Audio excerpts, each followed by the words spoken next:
तो जय श्री राम गाइस। तो आज मैं आपको पढ़ाने वाला हूँ आयरन डिफिशियंसी एनीमिया।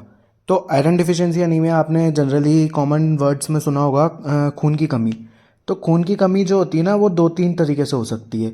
एक तो आपके खून की कमी हो सकती है आयरन डिफिशियंसी एनीमिया, अगर आपकी डाइट में आयरन कम है तो आपको पहले नॉर्मल चीज़ें बताना चाहूँगा मैं। तो ये जो नॉर्मल चीज़ होती है, अपनी ब्लड वेसल्स होती है, अपनी मतलब जो खून की नलियाँ होती है जिसको आर्टरीज वीन्स बोलते हैं। तो अपनी जो ब्लड होता है ना, ब्लड के अंदर तीन चीज़ें मेन होती है। एक तो होता है आरबीसी, डब्ल्यूबीसी और ये प्लेटलेट, तीन चीज़ें होती है। तो अभी अपना फोकस रहेगा आरबीसी पे। तो आरबीसी अपनी होती है ना, जो आरबीसी के अंदर दो चीज़ें होती है। एक मतलब आरबीसी के अंदर होता है हीमोग्लोबिन। अब जो हीमोग्लोबिन होता है वो दो चीज़ों से मिलकर बनता है, एक तो हीम और एक होता है ग्लोबिन से।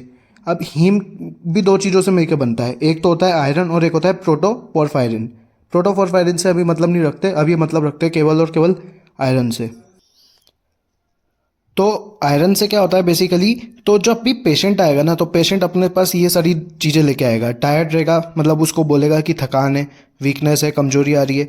फैटीग मतलब वही थकान है, कुछ काम कर नहीं रहा फिर भी थकान है, घर में पड़े पड़े भी थकान है। और ये और पेलर मतलब जो उसका ब्लड होगा ना, ब्लड कम हो जाता है, आरबीसी कम हो जाती है। जो एनीमिया होता है ना, दो चीज़ों से कम होगा, या तो आरबीसी काउंट कम हो रहा है या फिर हीमोग्लोबिन कम हो रहा है। तो बेसिकली अगर आरबीसी काउंट कम कब भी हो सकता है, जब प्रेगनेंसी हो, जब मेंस्ट्रुअल लॉस हो, या फिर किसी का एक्सीडेंट हो गया तब भी ब्लड लॉस होता है, तो एनीमिया तब भी रहता है। लेकिन अभी अपना मतलब उससे नहीं है, अभी मतलब अपने डाइट की वजह से हो रहा है। अभी अपन कॉज भी पढ़ेंगे, लेकिन सबसे पहला कॉज तो यही है कि आपकी डिमांड, मतलब आयरन की डिमांड ज़्यादा होगी है, लेकिन आपकी डाइट में आयरन कम है, ठीक है ना। तो उसके और कुछ फीचर्स होते हैं, स्पून शेप नेल्स। जो नेल्स होते हैं वो स्पून शेप हो जाएंगे कुछ इस तरीके से। ये देखिए स्पून शेप नेल्स। और दूसरी इंपॉर्टेंट चीज़ है पाइका। बच्चों में अगर देखने को मिलता है पाइका, पाइका मतलब वो मिट्टी खा रहे हैं, चौक खा रहे हैं, कोई भी ऐसी चीज़ खा रहे हैं जो कि एडिबल नहीं है, तो बेसिकली आयरन की कमी को दर्शाता है। और कुछ इसके सिम्टम्स है। एक होता है प्लमर विंसन सिंड्रोम, इसमें देखने को मिलता है।